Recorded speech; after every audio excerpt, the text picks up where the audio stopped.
Newsletter août.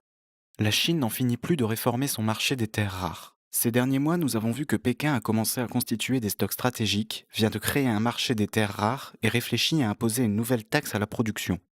Le mois d'août a livré à son tour son lot de réformes. Pékin a validé la formation de 3 producteurs régionaux de terres rares. Ils devraient bientôt être rejoints par 3 autres noms.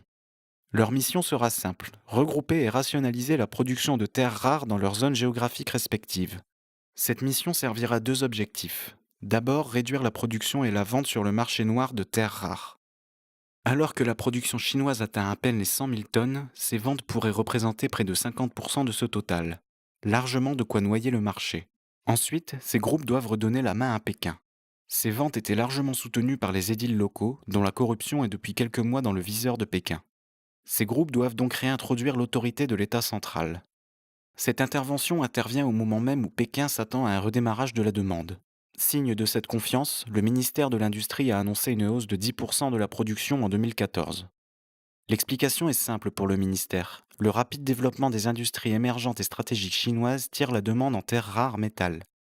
Pékin veut ainsi assurer la compétitivité de ses industriels en leur assurant un approvisionnement à bas coût en terres rares. La confirmation de la condamnation de l'OMC en début du mois n'a été qu'un coup d'épée dans l'eau. Pékin reste le pivot du marché des terres rares. Pour plus d'informations, contactez-nous.